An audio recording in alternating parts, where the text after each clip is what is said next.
they want to eat them, and they will, unless the humans find a way to stop them. You have to use strategy as well, because there's many different types of scenarios. You have a mall level, which is similar to the Dawn of the Dead movie. I mean, there is a lot of violence in this game. Well, it is a mature rated game, and you know, when we decided we're going to do this game, we said, let's do it right. Let's go all out. So we target the mature rated game, so we have the goriest FMVs you're going to see. We have some really cool, disgusting fighting sequences within the game. It's about gore, it's about horror, and it's got plenty of good gameplay in there too. And so really, I have no problem with it, and I think that the people who are looking for that type of game will be happy. I mean, the actual ad for Flesh Feast is a pretty gory ad. Yeah, some people say so. I think that, once again, since it's a mature-rated game, we have a target audience that are looking for a horror game, and that's what they're going to get. It's totally 3D. We have multiple camera angles. You can switch around on the fly from one human to another. You can control multiple at a time, give them different directions, because a lot of times, because there's so much chaos going on, you have to send one guy over to get a key, one other character goes over and rescues a human. So you can play in whatever way works for you. Man, I tell you what, it sounds like a great game. And this is some great grub, man. Where'd you get it? Funny you should ask. Huh?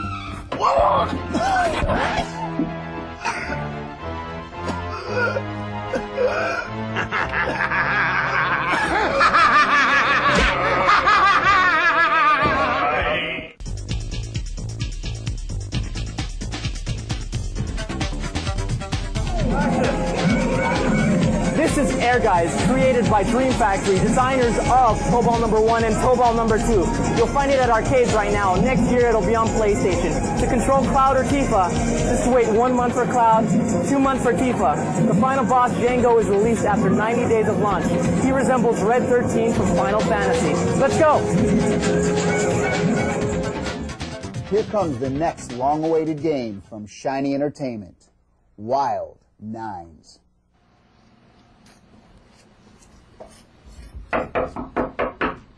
Who is it? Yo, it's DP. What's going on, brother? What the hell are you doing here? Oh, come on. You're not still mad because of the stunt copper thing. You stipe.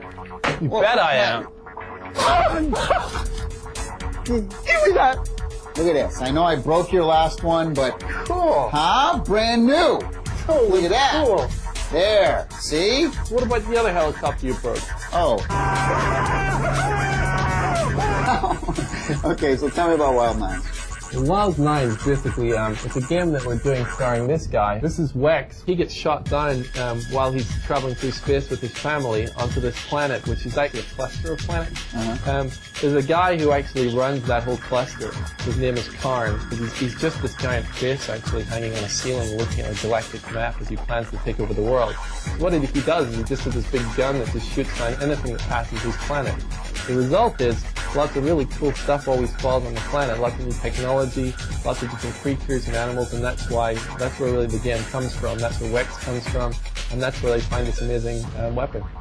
This is cool. This is the game design document from, what is this, Wild 6? Yeah, that's when we were working on Wild 6. And we were really lucky because we realized when we wanted to pitch the movie for Wild 9, we just turned it up the other way and it became Wild 9, so we didn't have to make a new one. Cool. Look at these. Will you leave my... Oh, jeez. Oh, I'm sorry, man. Every time you come here, you break something. Will you give me that back? I didn't mean to... Anyway, the rig.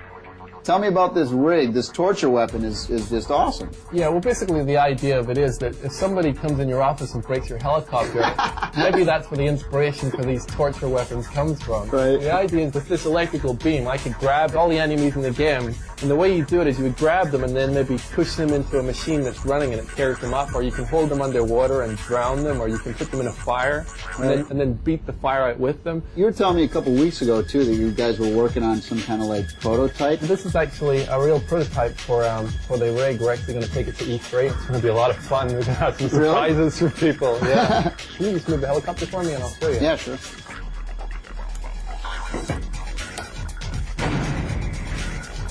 Whoa. Cool, huh? So there we go. This basically, you can see Bangit's up there on his shoulder. You see the rig. So I've got it all wired up. C-A-M-M-Y. What?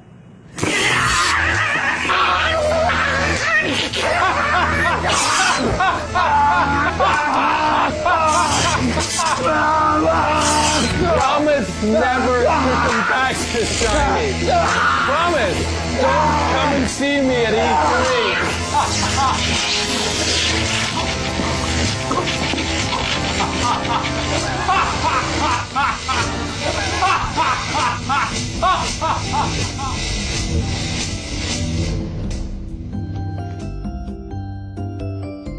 That'll show you.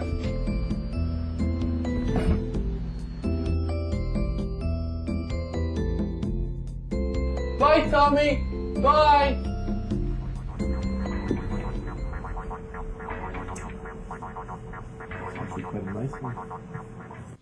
Hey, it's time for the Tekken 3 Move of the Week. This week we've got King's Incredible Chain Throw. Get ready for the arm breaker. And then it's the Chicken Face Wing Lock. And now it's the Rolling Death Cradle. Yo! All right, ready? It's real tough now. You got to pay attention. All right, it's forward, down, down, forward, plus left punch, plus right kick.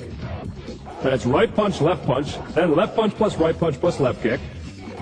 And then it's left punch plus left kick plus right kick, right punch plus right kick, left punch plus right punch, and then left punch plus right punch plus left kick. That's not too difficult, is it, kids? You can all do that, can't you? Give us a smile. Today on the Simpatico Question of the Week, John Davis from Burnaby, British Columbia asks, how do Sony's new DualShock analog controllers work? Yeah, what we did to this was we made the thumbsticks more ergonomic so that you've got a more sensitive control over the analog functionality of the controller. We made the shoulder buttons bigger and smoother so that they're more comfortable. But the coolest thing that we added, which unfortunately you can't really experience on TV, is two vibration mechanisms, one on each side here, at two different frequencies, one at low frequency, one at high frequency. And the software engineers, when they write their game, can add some very cool software in there which makes them vibrate at different frequencies. You can modulate between them and get a really cool feedback experience from the controller. Adds so much to the game. To send us your questions, stop by our website at www.electplay.com.